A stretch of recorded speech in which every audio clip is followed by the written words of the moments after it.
Before alarms, CCTV, or patrol cars, there was just you.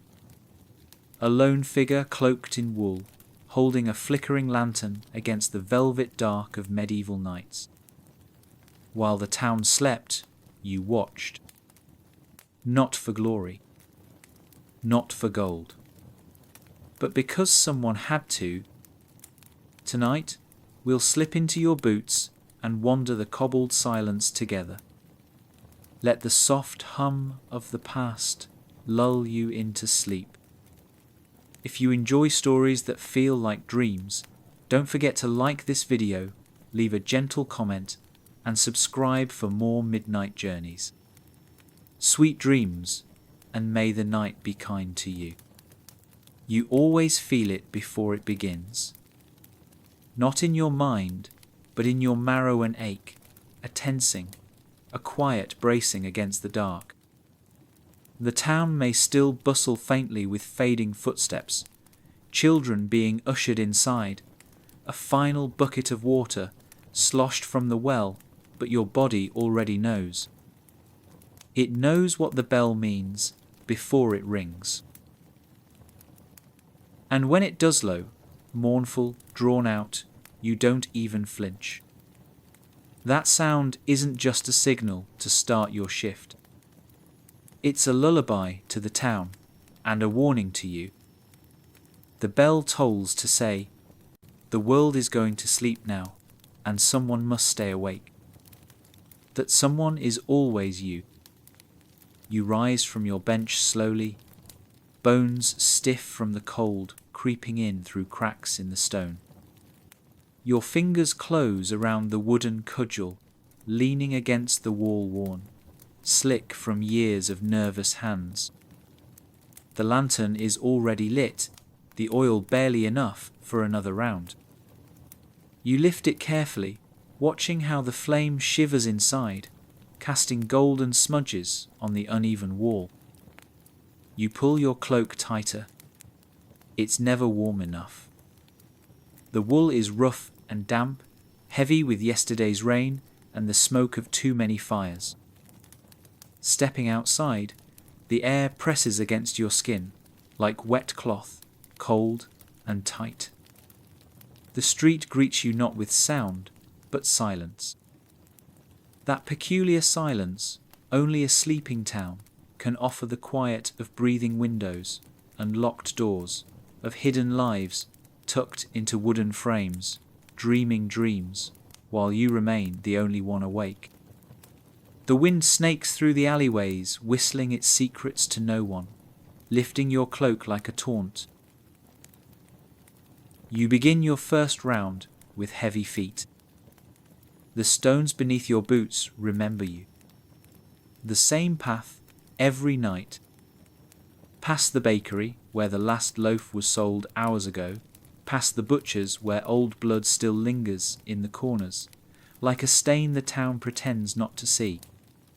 You pause at every turn, your ears tuned to creaks, to rustling behind barrels, to anything out of place. Most nights, it's just the wind. But not always. You're not a soldier. You're not even really a guard. You're a symbol more than anything else. A flickering flame walking the spine of the town, reminding drunkards to go home and thieves to think twice. But you know the truth. Most don't think twice. They know you're alone. They know your cudgel is old, your legs slower than they once were, your presence more ceremonial than threatening. Yet still, you walk. Because if you don't, who will? You turn the corner past the church, where a single candle flickers behind stained glass. Someone is praying, maybe, or crying, or both. The streets here are tighter, more crooked. The shadows feel closer, as though they're watching you too. You lift your lantern higher, Knowing the light only makes the dark beyond it more absolute. Your breath escapes in fog, curling around your chin before vanishing. You smell earth, old smoke, something acrid you can't place. A bad omen. Further down, near the square, laughter breaks the silence. Men are still drinking in the tavern. Through the wooden slats you can see firelight flicker, hear mugs slam against tables. You do not go inside. You are not welcome there. They laugh at you when you pass. Sometimes they jeer, sometimes worse. One threw a chicken bone at you last week. You said nothing. You walked on. You always walk on. Past the square, past the gallows that now stand empty, but still stink of fear and iron, you pause beside the dry fountain. In the moonlight, the statue of Saint Aldrich seems to weep moss. You rest a moment. The ache in your knees reminds you that you've done this too many nights. But it's not time to rest. You walk again. Down into the merchant district, where rats rule the gutters and the scent of spoiled fruit seeps from crates left behind. You pass the tannery god that smell where the very air feels like it could peel your lungs. And you keep moving. Always moving. Because to stop is to sleep, and to sleep is to vanish. The town wouldn't notice if you vanished, but the night would. And that is somehow worse. By now, your lantern is dimming. Your hand cramps from holding it, your fingers stiff and dry. You hear something behind you, just a whisper, a footstep, a change in the wind, and you turn quickly, raising the cudgel. Nothing. Or maybe something that's already gone. You don't speak. You haven't spoken in hours. You rarely do. There's no one to speak to. Just the town's breath and yours. Just the silence. You reach the far gate, the place where the town bleeds into forestand. Stare out into the deeper blackness beyond. You imagine what lives there. Wolves. Men. Worse. And then, as always, you turn back. The bell won't ring again until dawn. And so you begin your second round. No glory. No thanks. Just the night. And you. There are moments in the night when everything is too quiet. Not peacefully quiet, but suspiciously, unnaturally so. The kind of quiet that presses against your ears, whispering doubts into your thoughts and dragging your imagination into places it doesn't belong. That's when you feel the weight of your own footsteps more acutely. The way the echo of your boots stretches into alleys you haven't looked into yet. The way the flame in your lantern dances just a little too violently when there's no wind. That's when you begin to feel watched. Not by people you know. What watches you from the shadows has no face, no name, and perhaps no shape at all. But you feel it. You always do. At first, you thought you were simply tired. Hallucinating? Maybe. The flicker of a shadow at the end of a lane, the slight scrape of something behind a door that should be locked. But you've come to understand it's part of the job. You patrol empty streets, yet they never truly feel empty. The houses are shut, but you can feel eyes behind their shutters. Some human, some not. Some too afraid to sleep. others wide awake, waiting. You pass a stone wall where ivy curls like bony fingers across the mortar, and in the stillness you swear you hear breathing. You stop. You listen. Nothing. Then again, you hear nothing most nights until it's far too late.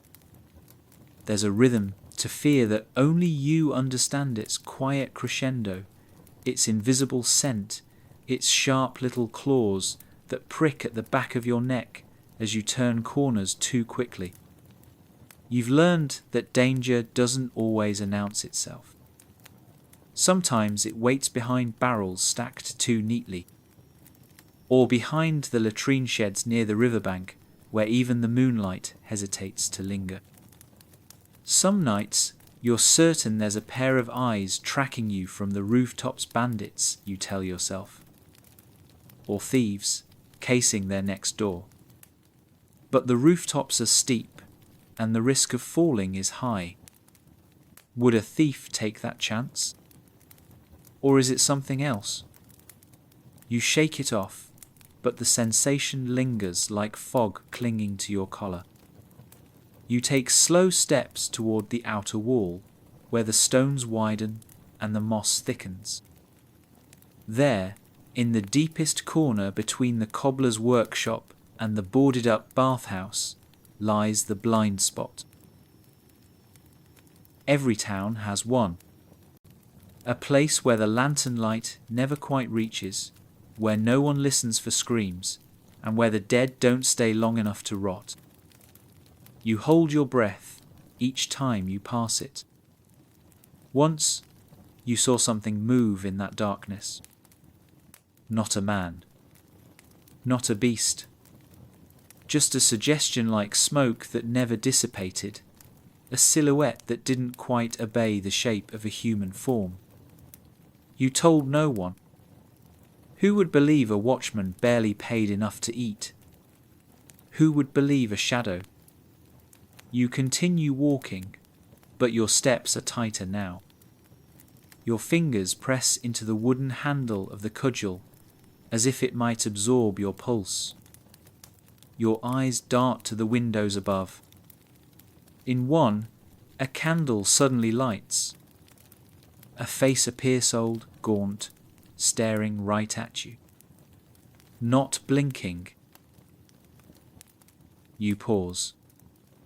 It doesn't move. The moment stretches. Then the candle goes out. No curtain is drawn. Just darkness again. Was it ever there at all? You shake your head, pressing your tongue to the roof of your mouth to anchor yourself. Fatigue does strange things, but not everything is fatigue. Some things are real. Too real.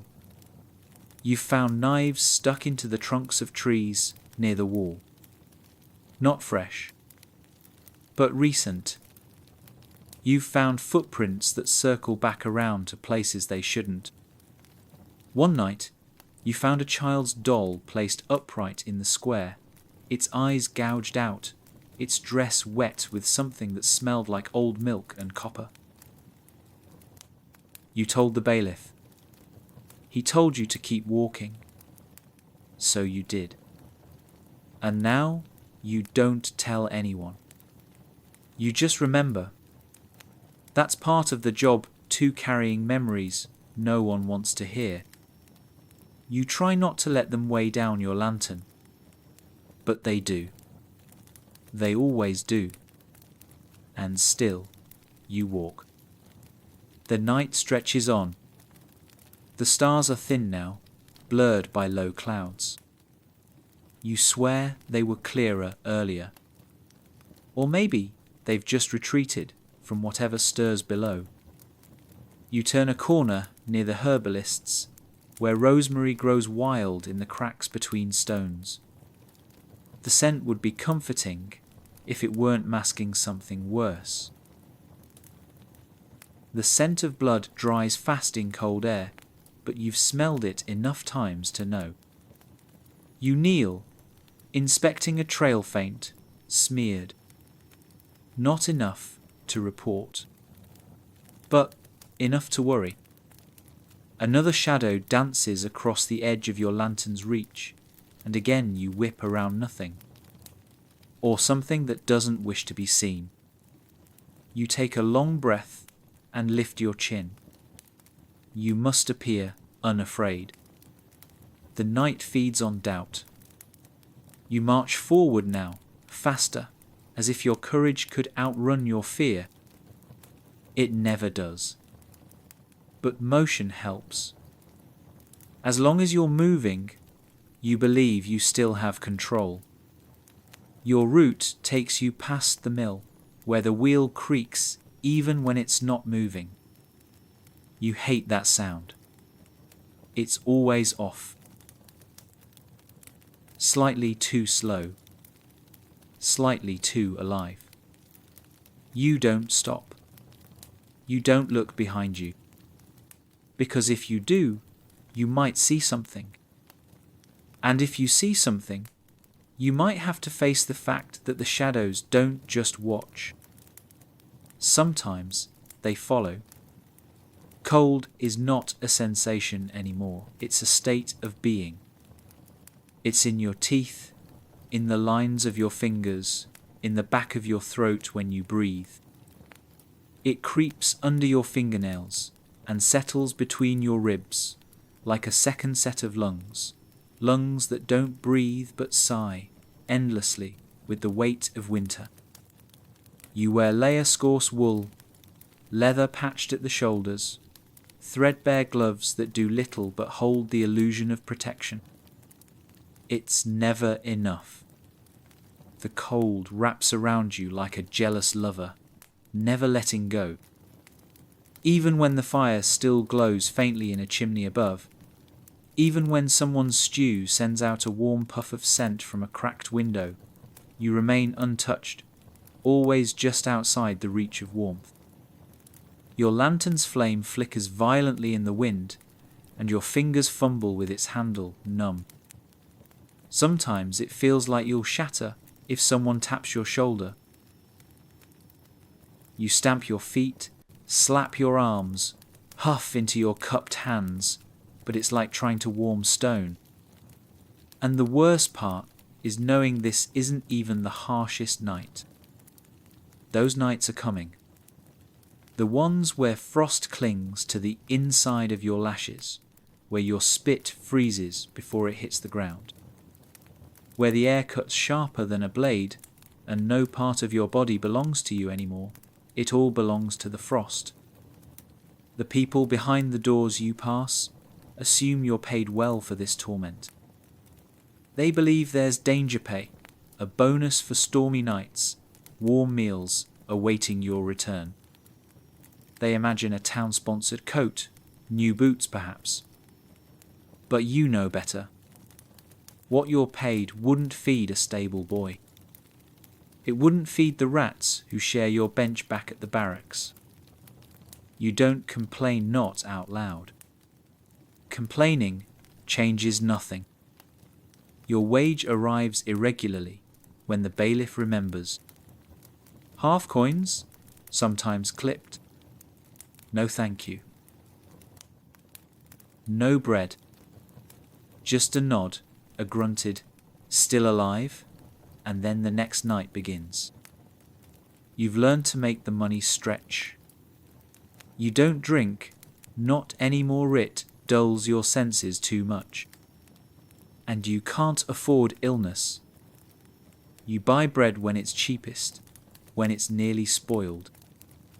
You gnaw on the hard edges and tell yourself hunger is a kind of armor. There was a time you dreamed of saving your earnings, maybe leaving the town behind, starting over. But that dream aged fast. Like milk in the sun, it soured quickly. Now you simply try not to fall ill, not to fall behind on your shift, not to fall at all. Because if you do, there's no safety net. You know what happened to Harlan. He slipped on the stone path outside the east gate, broke his leg, and couldn't work. 3 days later, they found him behind the tannery, frozen stiff, his lantern still full, unlit. The town said it was a shame.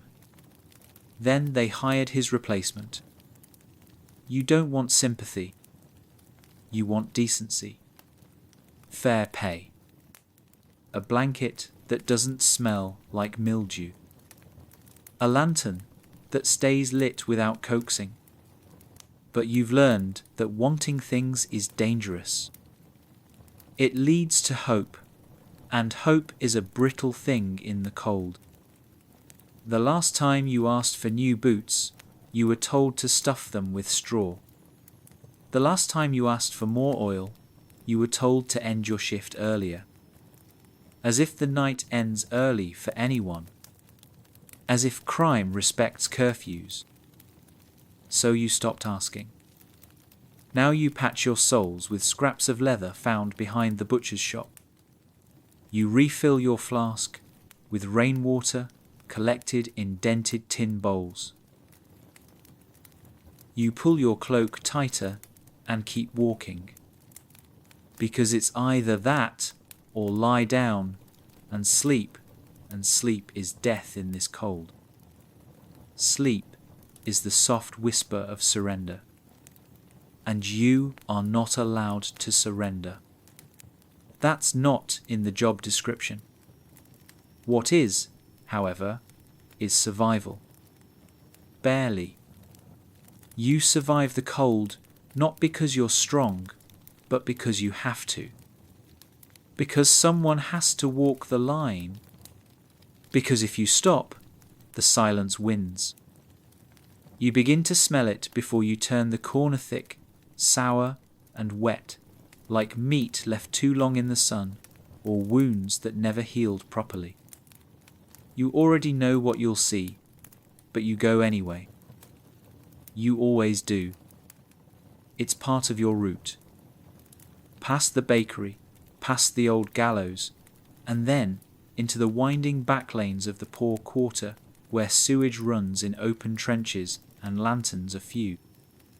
The buildings lean into each other like drunkards, and the ground beneath your boots is slick with a thin layer of filth. The town pretends this place doesn't exist during the day, but at night it's all yours. The rats rule here. You see them brazen little kings darting from gutter to gutter, their slick black eyes reflecting your lantern's flicker like tiny demons. Sometimes they squeal and fight, tearing into each other over bones or mouldy bread crusts. Sometimes they run in silence, and that's worse. That's when you wonder what scared them off. The rot here is everywhere, in the wood of the doors, in the mud-smeared curtains, in the hollow eyes of the sick, who sometimes sit on the steps and cough without covering their mouths. You keep your distance, but you can't always avoid them. The sick are slow, but desperate. One once lunged at you, begging for food, clawing at your cloak. His skin was so hot, it burned through the fabric. You pushed him off, not cruelly, just firmly. He slid down the wall like a dropped sack. You left him there. You had to. A week later, someone else was posted to this route. You knew what that meant. There's no hospital here. No true apothecary. Just rumours of a healer 2 towns over, and the whisper of prayers no one believes will be answered. When disease comes, it comes quiet and fast. First, the cough. Then the fever. Then the boils, black and gleaming, sprouting along the neck and underarms. You've seen it too many times. You know the sequence. And you know what the town does in response to nothing. They let the sick rot behind closed doors until the smell becomes unbearable. Then they send you. Not to help, just to verify. You've stood at too many doors with your sleeve over your nose, knocking with the hilt of your cudgel, waiting for an answer you pray won't come. And when it doesn't, you report it. Then the bailiff sends men with carts, with hoods and gloves, to collect what's left. But you're the one who sees them first. You're the one who watches the rats scurry over swollen limbs, who sees hands curled like claws poking out from beneath doors that were never opened again. Sometimes it's not illness that kills them, it's the cold, or the hunger, or the simple despair of being forgotten. You don't remember their names. No one does.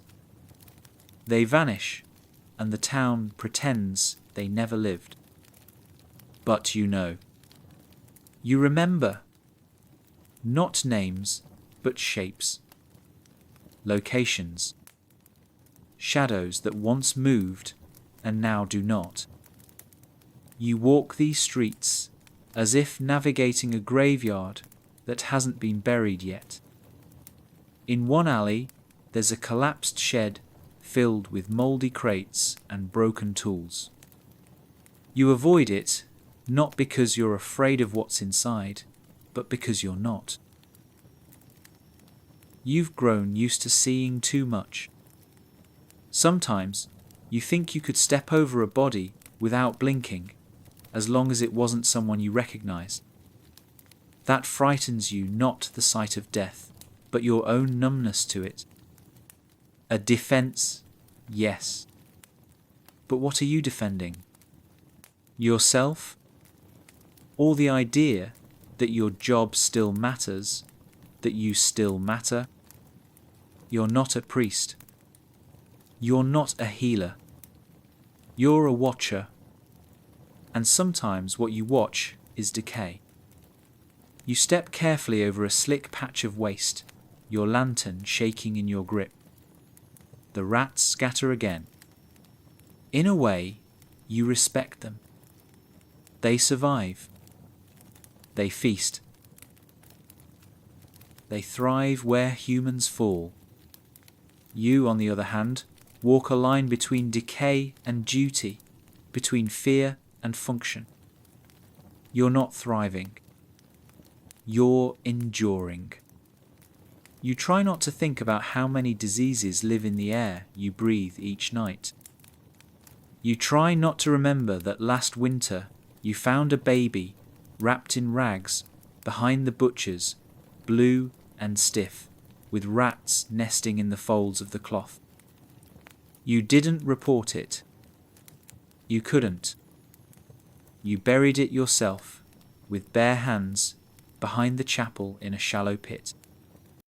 You told no one. There was no one to tell. That's what the rot does not just to bodies, but to minds. It makes silence easier than speech. It makes forgetting feel safer than remembering. And so you forget. You move forward. Not because you're brave, but because the night doesn't care if you're afraid. The rats don't care. The rot doesn't stop. The bell will toll again. You will walk again. The dark will call, and like always, you will answer. Most nights pass in unease. But some nights split open, like rotten, fruit-sodden, violent, and irreversible. The crimes don't always announce themselves. Sometimes they start with a scream that rises so fast it almost sounds like laughter. Sometimes there's no sound at all, just the aftermath. You've seen things you don't speak of anymore. Things that make your fingers curl tighter around the cudgel, not because it offers protection, but because it gives you something solid to hold on to when the world refuses to be. You walk past the tailor's tonight, and you pause, staring at the alley just beyond it.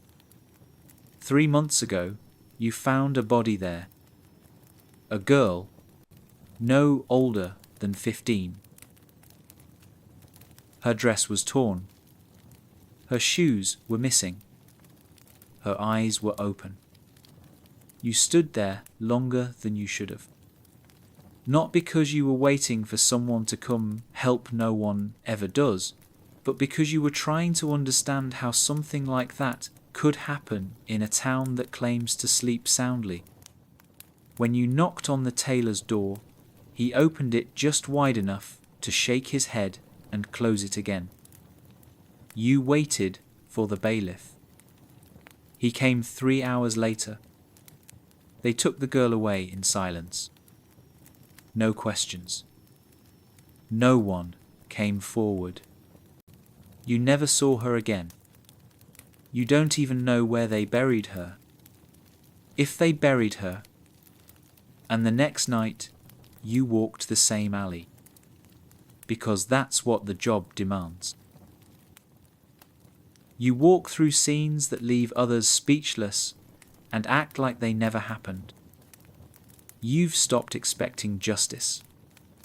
Justice doesn't live in these streets. Not at night.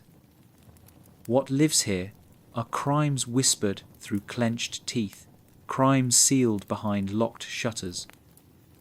You once caught a man breaking into a merchant's home. His hands were slick with something dark, too dark for wine.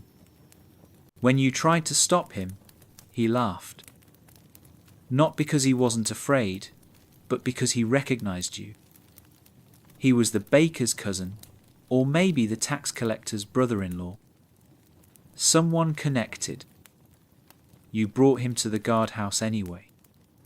They told you not to get involved. They said it was a misunderstanding. They sent him home with a wink and sent you back into the street with nothing but your bruised ribs and the knowledge that even when you do everything right, no one is coming to stand behind you. And yet, every night you walk. You hear things. You see things. You've come upon houses that look untouched from the outside, only to find the back door ajar and the stench of blood thick in the air. Once, you followed a trail leading to the river, something half wrapped in burlap, the current tugging it gently, as if the water, too, was trying to forget. You didn't pull it out. You just stood there, lantern held low, watching it drift out of town. The next morning, someone reported their son missing. You said nothing. What would you say? That you saw something that might have been him float away under a moonlit sky? No one would thank you. No one ever does. Crimes don't wear faces at night. They wear shadows. They wear silence. They wear the quiet resignation of doors that don't open fast enough when you knock. You've found bloodstains on the stones and no one around to claim them. You've stumbled upon bruised women with broken voices who thank you for nothing more than walking past and not asking questions. Because questions are dangerous. They suggest consequences. And there are no consequences in the dark. Only repetition. Only survival. You've chased men through alleys who vanished like smoke. You've had rocks thrown at you by children laughing too hard for innocence. You've seen knives glint from beneath cloaks, heard bones crack in the silence, watched men drag others into corners where your lantern light dared not follow. And you kept walking. Because you had to. Not because you're heartless, but because you're one man with one lantern and one life not worth losing over something the town would rather ignore. There's a rhythm to crime here, a call and response between the desperate and the cruel. And in between, there's you, not the saviour, just the witness. You're the last breath of the unlucky, the first silence after the storm. Sometimes you whisper prayers without realizing ill-formed, forgotten things your mother once said beside your cradle. You think of her when you walk past the schoolhouse. You think of the days when you believed the world was kinder. But the world, like the night, holds secrets it doesn't want you to see. And when you do see them, it punishes you with memory. So you learn to forget. Or at least pretend to. You lift your lantern higher, as if it might make the darkness flinch. It doesn't. But still, you walk. You could handle the criminals. You could stomach the rot, the darkness, even the threat of violence lurking in every alley. But nothing tests your patience like the privileged and the plastered. They're the ones who never fear the night, because they don't live in it, they only pass through it. And when they do, they make sure you know they don't consider you their equal. The nobles, wrapped in fur and perfume, stumble from feasts and brothels, laughing too loud, their boots cleaner than your dreams. They don't see you until they want tautil. They want to use you as entertainment. You've had wine thrown on your cloak, coins flicked at your feet like you're a beggar dancing for their amusement. You've heard them mimic your footsteps behind you, pretending to patrol, slurring orders and mocking your voice. You ignore them. You always ignore them. Because to respond would invite punishment not for them, but for you. These men dine with the mayor. Their fathers own the mills. Their cousins marry into royalty. You are just a man with a stick and a flickering flame. You're the interruption to their night out. A reminder that something still exists beyond their pleasure, something tired, ragged, and unpaid. You once tried to stop one from assaulting a barmaid outside the tavern. You didn't touch him, just shouted, stepped between them, hand on your cudgel. The next day, you were fined for disturbing a merchant's son. The girl left town a week later. You never saw her again. The drunkards aren't much better. Sometimes they overlap rich men who get too deep into the wine, poor men who forget their place when the ale is strong. But more often, it's the regular ones, the broken ones. Men who stagger home from the tavern alone or in pairs, muttering curses and apologies to ghosts you can't see. They break things, lanterns, fences, the occasional nose. They shout about taxes, curses, wives who left them. Sometimes they sing. Sometimes they cry.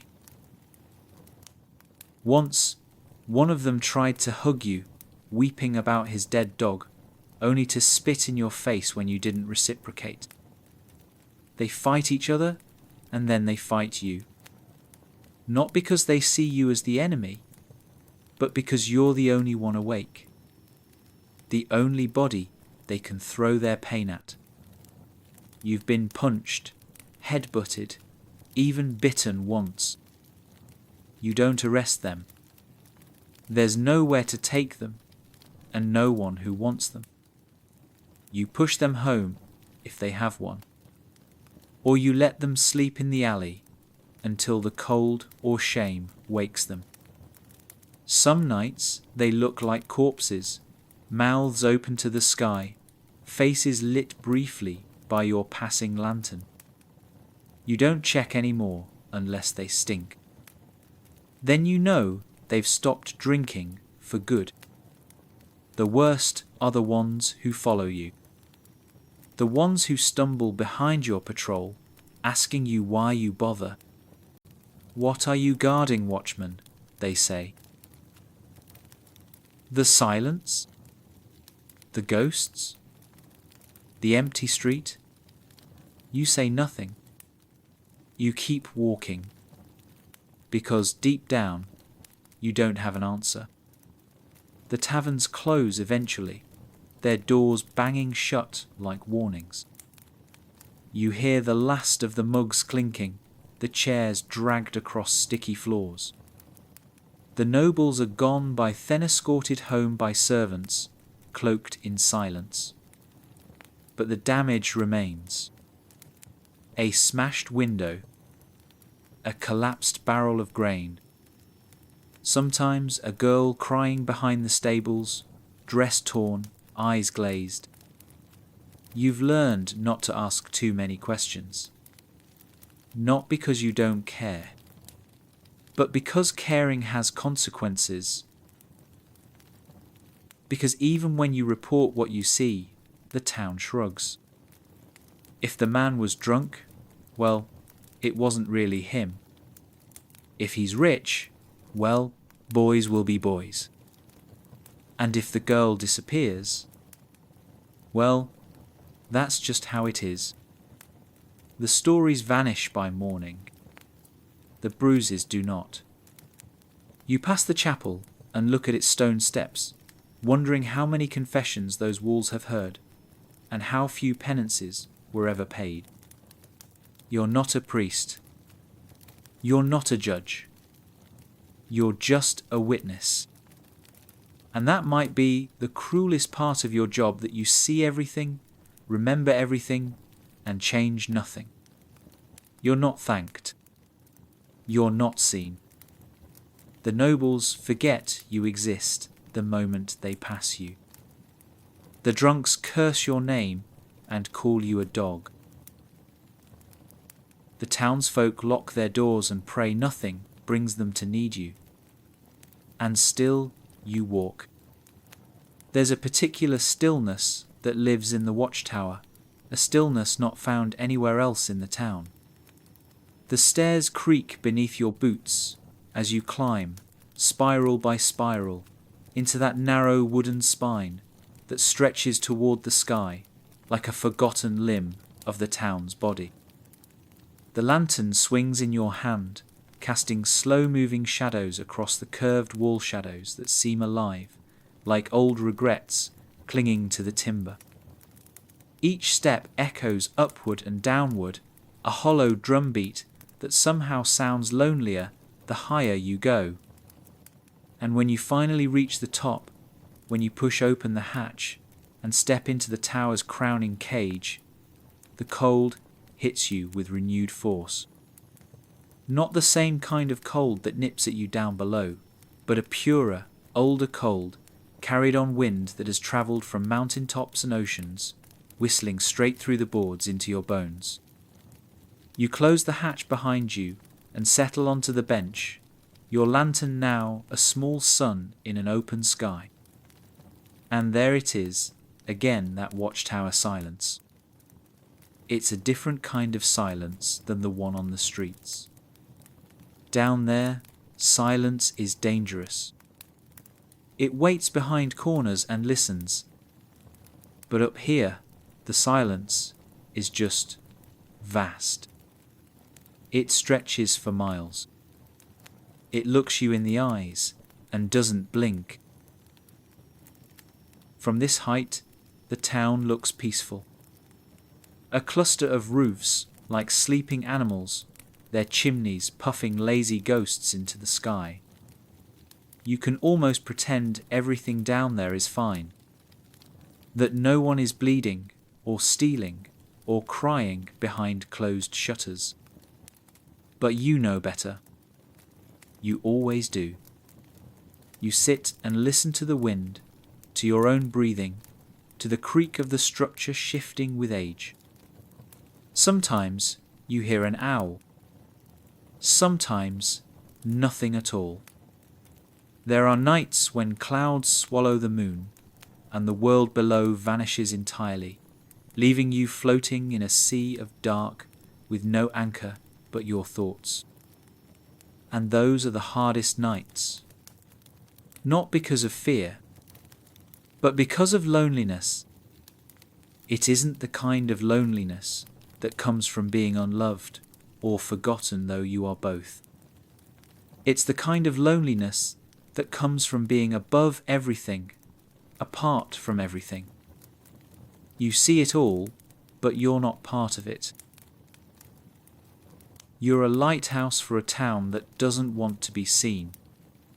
You watch fires flicker in hearths you'll never sit beside, watch silhouettes share blankets you'll never touch. You remember faces you passed on the street, and you imagine their names. You wonder if anyone ever thinks of you the way you think of them. You wonder if they ever look up at the tower and wonder who's inside. Most nights, you know the answer. They don't. You're a ghost with a name badge.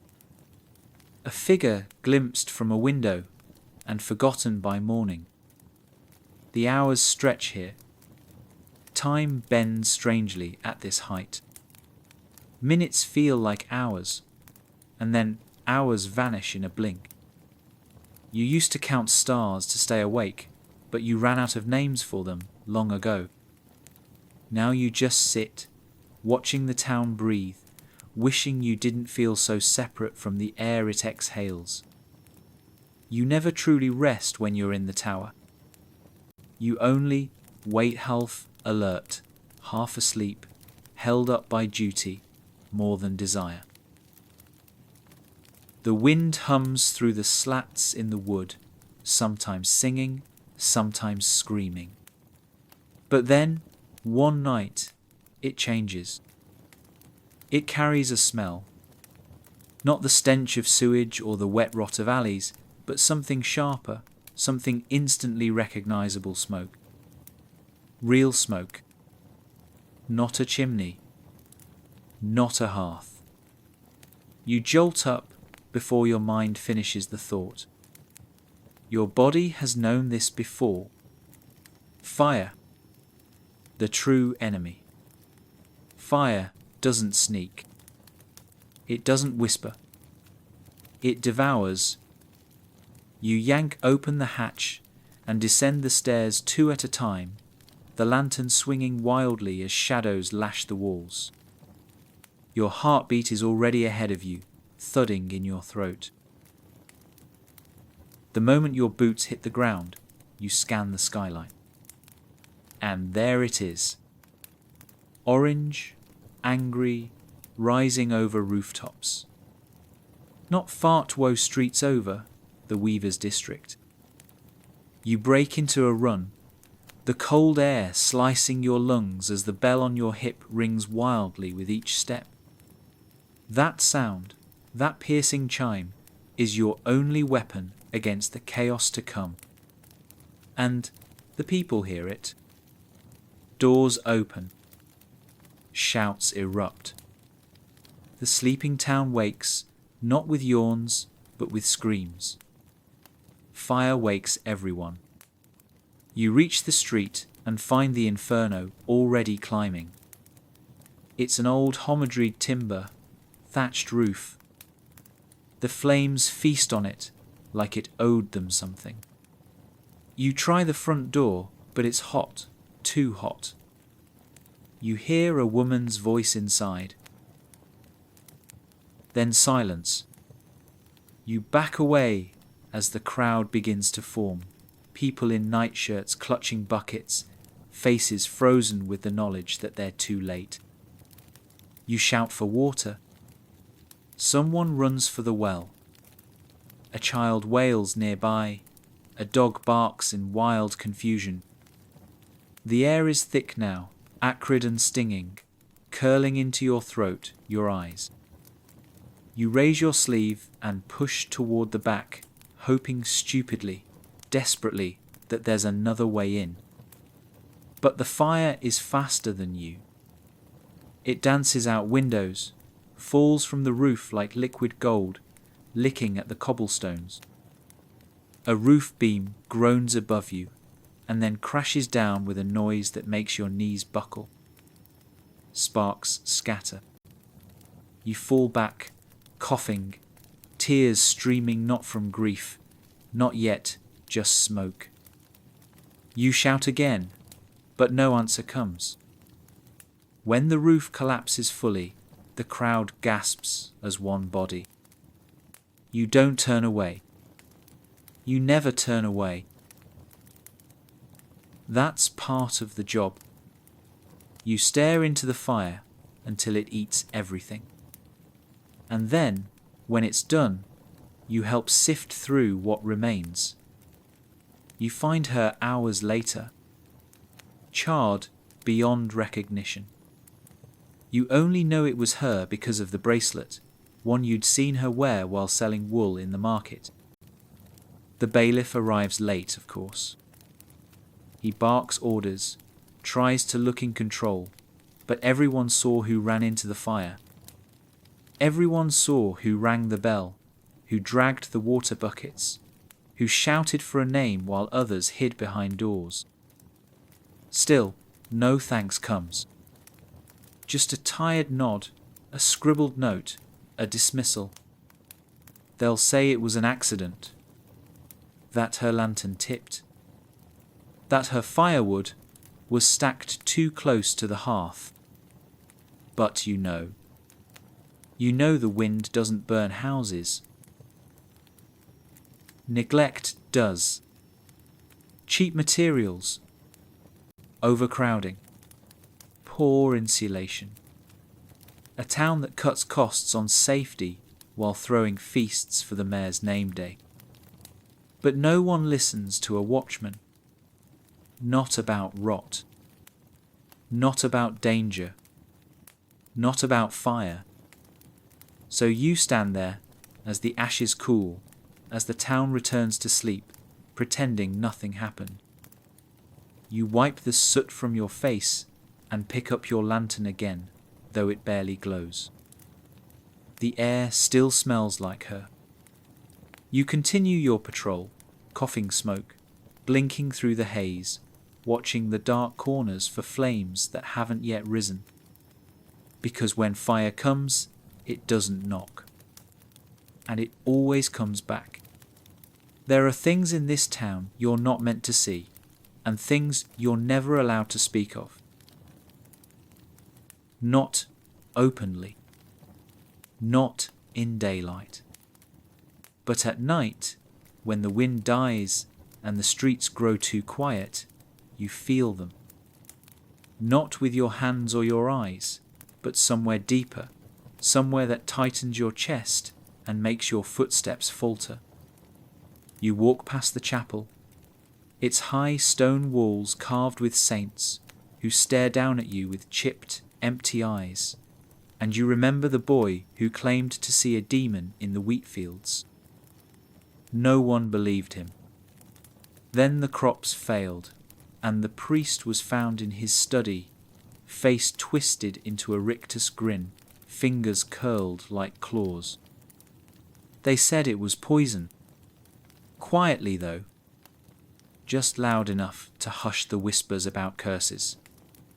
You remember how the townsfolk avoided the boy afterward, how his mother wrapped him in prayers and rosaries and kept him hidden inside. 2 weeks later, they disappeared. No one asked where they went. No one knocked. You walked by that house every night for a month, half expecting to see a flicker of light or a shape in the window. You never did. Eventually, a new family moved in. The town moved on. But you didn't. Because you still walk by that house. You still feel the same cold coiled at the threshold. The kind that makes your skin tighten and your breath shallow. You never linger there anymore. They call it superstition. They say it's just tales for children, stories to explain away what people don't understand. But you know that fear doesn't need proof to be real. You've heard things low, wet sounds in abandoned cellars where no rats stir. You've seen symbols scrawled into the undersides of doors, marked with ash and blood, sometimes fresh. One night, you found a bundle tied with red string hanging from the town gate, herbs, feathers, a small cloth doll pierced with bone. The priest said it was nonsense. The old woman near the river said otherwise. She wouldn't cross the threshold for 3 nights after that. You don't know what it meant. You didn't ask. You just burned it as quietly as possible and tossed the ashes into the stream. But some things can't be burned. The whispers, for instance. They come from closed wells, from shuttered windows, from locked sheds where no one's lived in years. You once chased a figure Eslim, fast, barefoot into the woods just past the orchard. You lost them, of course. No footprints. No sound. Just a scrap of cloth caught on a branch, stiff with something black and metallic smelling. You kept it. For weeks it sat in your pocket. You don't know why. Eventually, it disappeared. You never found it again. Things like that happen to you more than they should. There are nights you patrol the outer roads where trees hang low and the moon is thin, and you swear something watches from just beyond the torchlight too still to be animal, too quiet to be man. You never follow. You never call out. You simply walk faster and promise not to return that way for a while. But it finds you again. Always. Maybe in a different shape. A cat that won't stop following you, eyes glowing yellow in the dark. A bird that lands on the same fence post every night, even when you knock it off. A humming you can't place, that grows louder the more you try to ignore it. You tell yourself, it's just the dark playing tricks. You say it out loud sometimes, just to hear something human in the silence. It's just the dark, you whisper, even when your hands shake and the hairs on your neck rise. The bailiff once asked you to guard the jailhouse during a special trial. A girl accused of witchcraft. They said she danced in the cemetery at night. They said milk soured when she walked past, that children cried in their sleep with her name on their lips. You never saw her do any of it, but you did see her eyes. Empty. Not afraid, not angry, just gone. You sat outside her cell all night. She never spoke, never slept, just sat there, staring at the wall, while the candles melted down to nothing. By morning, she was gone. No one knows how. The door was still locked, the bars untouched. The priest said it was the devil's work. The townsfolk said it was a trick.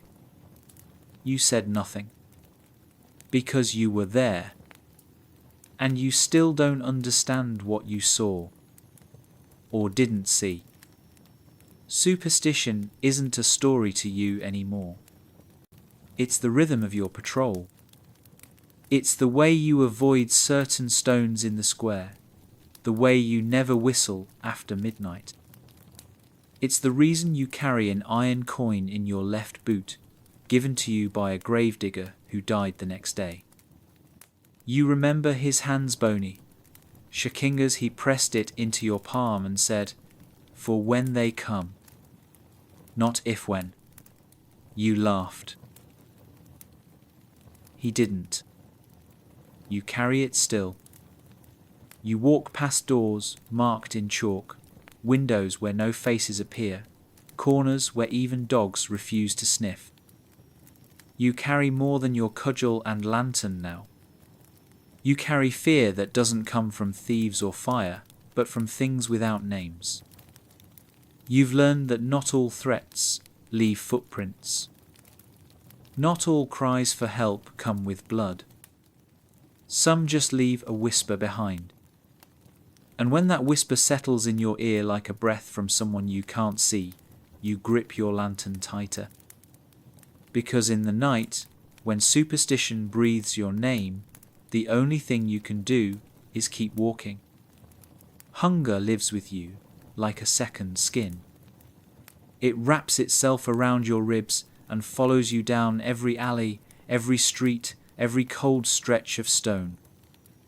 It's not the kind of hunger that begs or cries its quiet. Familiar. It doesn't ask anymore. It just waits. In the early days, you used to think about food constantly, the feel of warm bread tearing in your hands, the way stew tastes after it's simmered for hours, the sweetness of overripe pears dripping down your wrist. Now, you only think of food when your legs tremble from standing too long, or when your stomach growls so loud you glance behind you, half wondering if something's following. You've grown used to the ache. You walk through the marketplace after dark and smell everything you'll never eat. The leftover bones the butcher throws out. The blackened ends of roasted chickens. The hard rolls left in baskets behind the bakers. Sometimes you find scraps. You pretend not to care what they've touched. You've chewed meat you couldn't name. Bread so stale you thought it might break a tooth. You don't flinch anymore. Hunger erases shame. The only thing worse than stealing food is asking for it. People don't want to feed the night watchman. They don't want to be reminded you exist. They think you're fed by the town, that someone hands you a hot bowl at the start of every shift. But your pay barely buys a loaf, and even that must stretch over days. On feast nights, you're posted outside the manor gates, while everyone inside dines by candlelight, music floating through open windows, meat and honey and spiced wine in overflowing supply. You watch the servants carry out the scraps plates still full, crumbs falling like snow onto the ground. You're not allowed to touch them. Once a new boy tried. He reached for a bone tossed into the mud. The guards beat him. Said it was theft. Said it was impolite. He never came back. Some say he moved to the next town. Some say he didn't make it that far. You don't ask. You don't take risks like that anymore. Now, when your stomach knots and the scent of food wraps around you like a taunt, you grit your teeth and keep walking. Hunger is a test you take nightly. You fail, but you show up again. Because the shift doesn't end if you're weak. The streets don't empty out of pity. And your post doesn't disappear just because your insides are hollow. You fainted twice on duty. Both times you woke up alone. No one checked on you. No one asked. They assumed you were drunk or lazy or cursed. So now you make sure to lean when you feel faint. You breathe through the emptiness like it's weather, like it will pass. And eventually it does. Or you stop noticing. There was a time when you tried to keep a small stash. Bits of jerky, old apples, a crust or two. But rats always found it first. Or worse, other men. You've seen what starvation does to people. You've seen teeth bared over bones. You've seen grown men cry over spoiled milk. You once walked in on a fight between two boys. One had bread, the other had none. It ended with blood. No one blamed them. You didn't either. Hunger turns the body into something primal. It strips away manners, titles, thoughts. What remains is teeth and claw and need.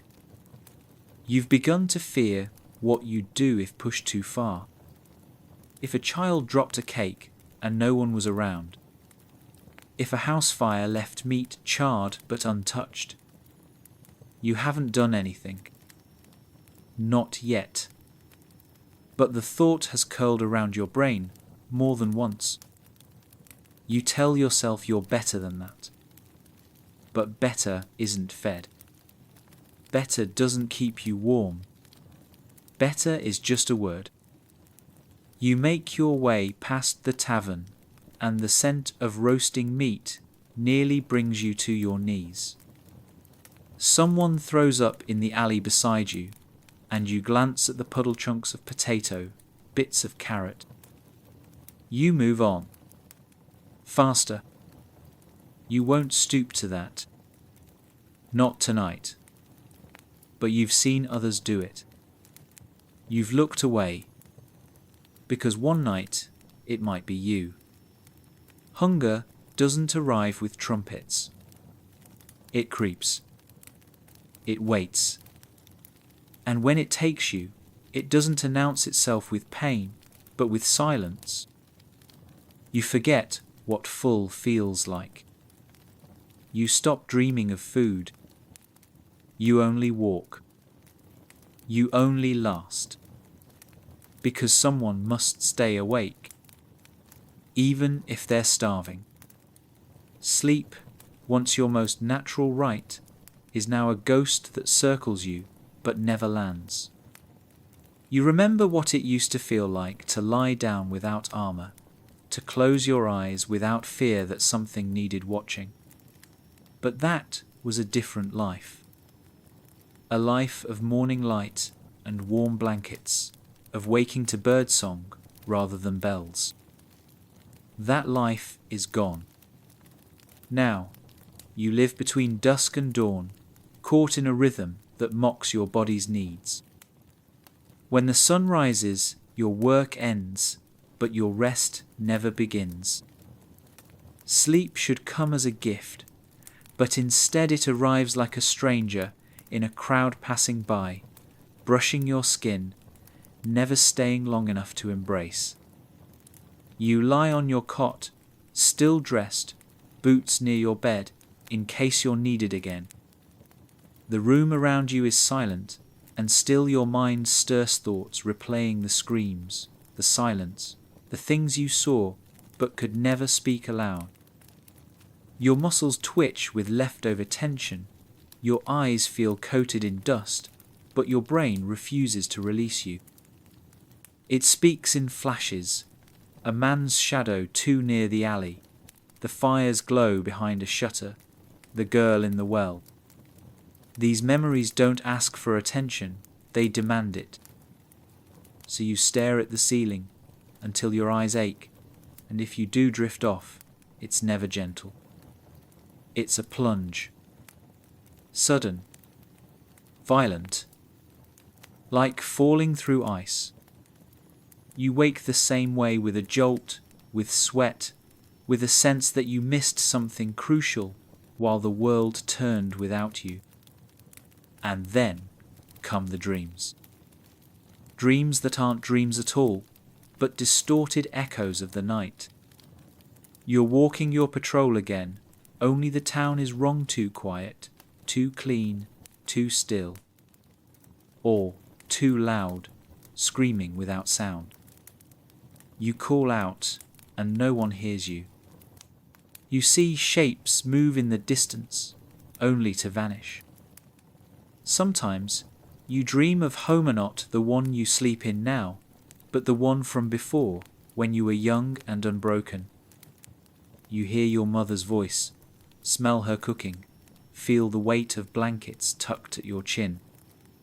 And then the dream shifts. She turns, her eyes black, her hands cold. The house catches fire. You run, but your legs move like stone. You wake gasping, clawing at the blanket like it's strangling you. After nights like these, you don't even try to sleep again. You simply sit on the edge of your bed, waiting for the bell to toll, because what's the point of rest when rest feels like drowning? You've tried teas, oils, prayers, even lying on the floor just to change something, anything. But nothing works. Your body is no longer a place sleep wants to visit. You walk through your days like a spirit tethered to flesh. You forget names, drop things, speak too slowly. Sometimes you forget which night something happened. Was it yesterday? Last week? Did it happen at all? Time doesn't function without sleep. Memory becomes a fog. Emotions dull. Your temper shortens. The world feels louder, uglier, more cruel. And still, no one notices. No one asks. They expect the night watchman to be steady, sharp, alert. But how can you be alert when your soul hasn't rested in weeks? When your thoughts feel like pebbles thrown into a bottomless well, never making a sound when they land? And so, once again, you rise. You dress. You lift your cudgel and your lantern. You step into the night, where sleep cannot reach you, where dreams can't follow. Because even if you're exhausted, even if your bones feel older than you are, there is still a job to do. And no one else is doing it. The rain doesn't wait for your permission.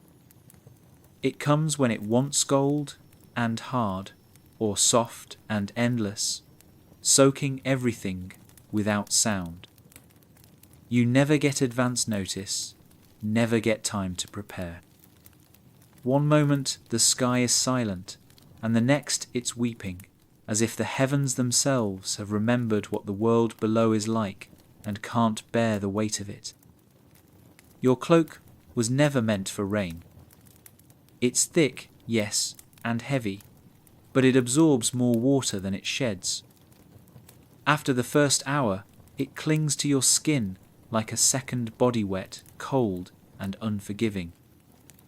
Your boots are worse. The soles, cracked from years of wear, take in water through every seam. Soon your socks are soaked, and your feet begin to wrinkle, pruned, and pink, and freezing. With every step, you feel the squish of moisture trapped between skin and leather, and no matter how much you shift your weight, there is no relief. Mud cakes the edges of your garments, hardening at your ankles like armor, yet never offering protection. Your lantern hisses as rain dances on its iron top, the flame inside shrinking in protest. You pull it close to your chest to keep it alive, shielding it like a child, like a secret, like something precious that no one else would understand. The mud is worse in the outer roads, where stone gives way to soil. Paths vanish beneath puddles. Ditches overflow. You try to stick to the high edges, but the ground shifts beneath your boots treacherous, soft, deceitful. More than once, you've slipped and fallen, hands slamming into the filth, knees grinding into gravel and slime. You don't curse anymore. You simply stand, wipe what you can, and continue walking. That's the rule. Don't stop. Don't curse. Don't think. Just move. The rain finds every weakness in your clothing, every stitch that's coming undone, every hole that went unnoticed. It runs down your back, gathers in your sleeves, pools in your collar. You remember nights when it rained for so long you stopped trying to dry anything. You just lived in the wet. Slept in it, worked in it, let it become your state of being. You smelled like mold for a week. Your hands blistered. Your feet bled. And no one said a word. No one offered dry clothes or warm tea. Because the rain is just part of the job, they say. Just weather. Just something to endure. But they never see you at the end of your shift, peeling wet layers from your skin like layers of yourself. They never see the wrinkled hands, the cracked lips, the patches of red where skin has rubbed raw beneath a belt that hasn't fit right in months. They never smell the leather wet and rotting, swollen and sour. You used to care for your gear. Used to oil your boots, mend your gloves, restitch your cloak. But after a while, it felt like trying to empty the ocean with a cup. The rain always wins. The wet always returns. And eventually, you stop fighting it. You walk past the stable, where the horses are warm and fed and dry. For a moment, you wish you could be one-heltered, blanketed, thought of. But you are not a creature of comfort. You are not built for warmth. You belong to the rain now. It coats your skin like guilt, like a second conscience, reminding you that no one asked you to care this much. No one asked you to show up on nights like these. You just do. Because the job doesn't stop for the weather. Because someone might be out here who shouldn't be. Because a candlelight in a window could mean trouble. Because a door left ajar might be an invitation to something worse. So you walk, soaked and silent, listening to the patter of rain on rooftops and the distant splash of water running through gutters, through sewers, through everything. Your breath comes out in cold bursts. Your bones ache. The cudgel in your hand feels heavier, slick with moisture. Still, you don't let it drop. Because the rain doesn't just test your strength, it tests your resolve. It's not about survival anymore. It's about consistency, persistence, the quiet dignity of showing up even when no one sees you, even when no one will ever know what you endured. The lantern flickers again. You shield it tighter. The rain grows heavier. And still, you walk. The strange thing about being invisible is how often you are seen just enough to be mocked, never enough to be understood. You walk through the town like a shadow with a name, a presence people register only when they feel bold enough to sneer. Children throw pebbles at your boots when they think you're not looking. Teenagers mimic your gait, stumbling along with fake lanterns and laughing at their own cruelty. The cobbler once barked at you in front of a crowd, accused you of scaring away customers. You hadn't spoken a word. Just past his shop, lantern held steady, face as still as stone. The words stung more than they should have. Not because you expect gratitude, God knows that would be foolish, but because you're so easy to blame. You're a convenient target, a symbol of everything wrong with the world in the eyes of those who do nothing to fix it. You don't inspire fear like soldiers do, or admiration like priests. You inspire annoyance, discomfort. They look at you and see someone who reminds them that danger still lingers, that safety must be earned, patrolled, guarded, and they don't want to think about that. They want to believe the darkness has already been tamed. So instead, they mock the one who holds the line. You've heard it all.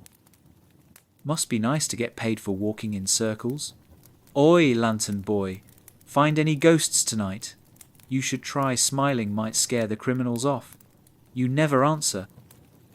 Not out of dignity, but because you've learned that silence is sometimes the sharpest reply. But it wears on you, the way they see your effort as absurd, your duty as a joke. You've been pushed into puddles, had your lantern knocked from your hands, your cloak tugged by men twice as drunk as they are brave. And still, you keep walking. Not because you're stronger than them, but because you've grown used to being misunderstood. There's a special kind of ache that comes from being needed and resented at the same time. From hearing someone scream your name for help one night and laugh at you the next. It makes your soul brittle. But there's no room for resentment. Not for you. Your duty is without reward, without applause, without recognition. You exist in the spaces between emergencies.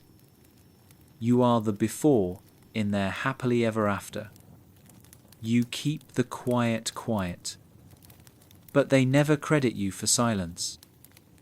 They only question your worth when nothing has gone wrong. You used to hope someone would notice. That one morning a loaf would be left on your doorstep. That someone would say thank you, even in passing. But you gave that up. You gave it up when the baker's son mimicked your limp for a week after you slipped during patrol. You gave it up when a woman you helped during a robbery later told people you had frightened her more than the thief. You gave it up when you realized no one knows your name and no one wants to. You are not a man to them. You are a shape in the fog, a tool, an inconvenience. But you still notice them. The ones who mock you have no idea how closely you listen, how deeply you care. You've seen them crying in the corners of alleyways they'd never admit to walking. You've watched them fumble for lost keys in the dark, watched their hands shake when they hear a noise too close. And you stay close not to scare them, not to shame them, but to protect them. Even when they don't know it. Especially then. You wonder sometimes what would happen if you simply stopped. If you didn't make your rounds. If you let the alleys grow quiet without a lantern. Would they notice? Would they ask? Or would they just assume you were late, or dead, or replaced by someone younger, cheaper, more cheerful? The truth hurts, but you live beside it now. It walks beside you like a second shadow. They do not care. They do not care unless they must. And even then, only briefly. But that doesn't stop you. That never stops you. Because this job, for all its mockery, still matters. Even if no one says so. Even if no one believes it. Somewhere deep inside, you believe it. And that's enough. At least it has to be. You lift your lantern a little higher, let its light catch on the windows above you. Maybe someone is watching. Maybe not. You keep walking anyway. You didn't see it coming. Not really. There had been signs, sure tiny cracks, forming in the dam of your endurance. But you told yourself it was just another hard week, another heavy shift, another bruised morning. You'd pushed through so many already. What was one more? But this one was different. It started with the cold, harsher than usual, the kind that stiffens your joints before you've even left your room. Then the lantern wouldn't light properly, and your boots were still wet from the night before. You barely noticed it at the time, but every little thing chipped away at you. Then the boy screamed. Not a sharp, momentary cry, no. This was long, ragged, and raw. You ran, of course. Instinct moved you faster than thought. Down past the baker's, around the old well, through the alley behind the tanner's where the shadows cling a little tighter. And there he was, curled in a doorway, blood running down his chin, clutching his stomach, eyes wide with the kind of fear you never forget. His father stood over him, belt in hand, breath steaming with drink. You didn't hesitate. You stepped in between them. Spoke with the kind of authority you didn't know you still had. But the man didn't care. He swung anyway. It connected. You dropped. Your lantern hit the stones and went out. Just like that, the light was gone.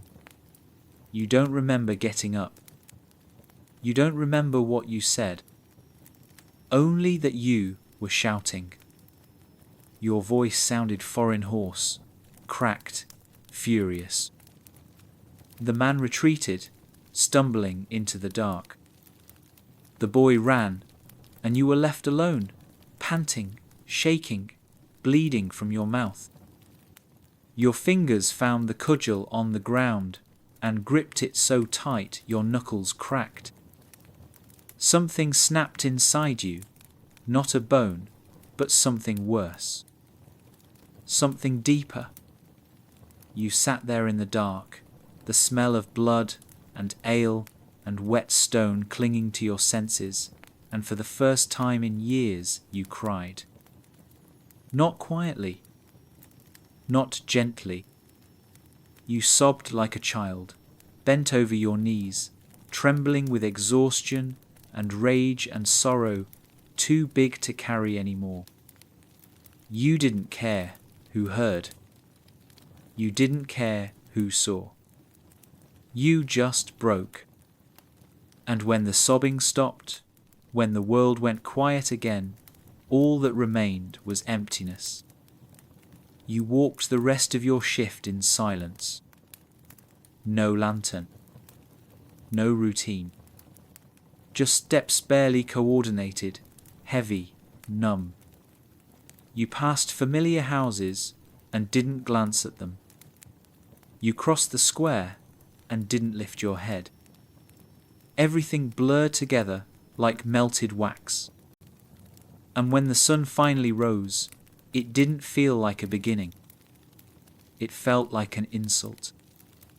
You returned to your room, collapsed onto the cot, fully clothed, and stared at the ceiling until your vision blurred again, not from tears, but from the hollow that now lived behind your eyes. You were still breathing, but nothing felt alive. The days after weren't marked by change. Nothing shifted. The bailiff didn't ask why you looked gaunt. The townsfolk didn't wonder why your steps faltered.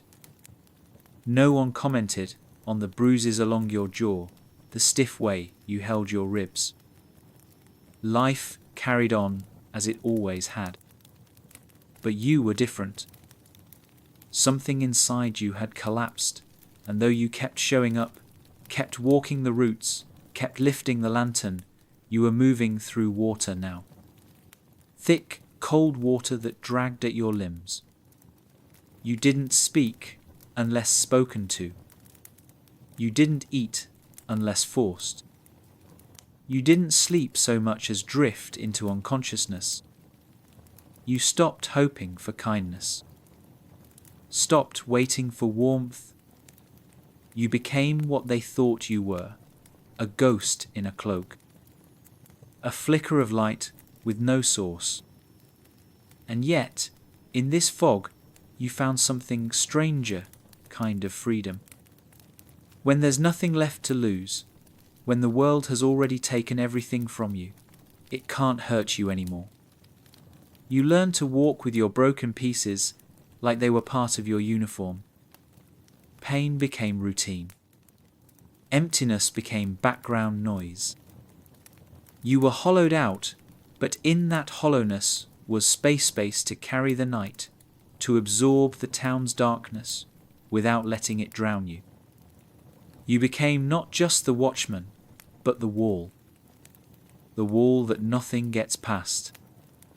That night may have broken you, but the break didn't destroy you. It remade you into something quieter, something harder, and still you walked. You always walk. There is no ceremony when it ends. No applause. No torch passed. No name carved into stone. One night you walk your route like always boots, scuffing damp stone, lanterns swaying in rhythm with your pulse, and the next, someone else takes your place. Perhaps younger. Perhaps stronger. Perhaps not. The town doesn't tell you you're done. You simply begin to feel it. The way your legs don't bend as easily, the way the cold lingers longer in your joints. You start forgetting details show many doors are on Vine Street, where the drain grates rattle after rain. The streets you once knew like a second skin begin to feel unfamiliar, altered, changed in ways you can't explain. And eventually, you don't hear the bell as sharply anymore. It rings, yes, but fainter, as if it's sounding for someone else now. You try to keep up. You try to walk with the same certainty. But the night knows. It always knows.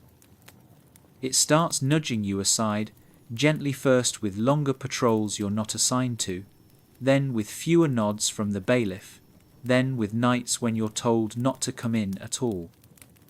Rest, they say. As if rest is something you've ever had. As if rest is a reward, not a sentence. You don't resist. Not because you don't care, but because the town never asked for your permission to forget you. And now it forgets you entirely. The boots you wore for 10 winters are left beside the cot, still caked in dried mud. The cloak patched, weather-beaten, heavier than it looks shangs on a peg no one touches. You sit on the bench outside your door, watching lanterns flicker in the distance, held now by hands that do not tremble yet. You wonder if they see what you once saw, if they know the things you learned the hard way, the things no one trains you for. You wonder if they'll care, if they'll carry it quietly the way you did, or if they'll break too. You want to warn them, want to say, it matters, even if no one says it, even if they laugh, even if they spit in your path, it matters. But your voice feels small now, like a whisper carried off by the wind. So you say nothing. You let them learn the way you learned. Alone. In the dark. The streets no longer belong to you. But part of you still walks them in memory, in muscle, in the faint print of your boot soles stamped into the stone and long since washed away. You are not missed. but you were needed. And there's something sacred in that. You were the presence that no one thanked, but everyone depended on. You were the pair of eyes that caught the flicker before the fire, the figure that made thieves hesitate, the whisper of safety no one acknowledged out loud. And though you fade into the fog of the town's memory, another nameless man who once held a lantern, you carry no bitterness. Just a strange, quiet pride. Because you were there when no one else was. When it was cold, when it was cruel, when it was quiet and terrifying and lonely, you were there. And now, as you stand at the edge of the square one last time, watching mist roll in over the rooftops, you smile. Not because it was easy, not because it was fair, but because you walked it all and you did not vanish. The fog may take your name. The wind may scatter your memory. But the night remembers. And somewhere, in the quiet spaces between stars, in the hush before the bell tolls, the night whispers back your steps. And that, in the end, is enough.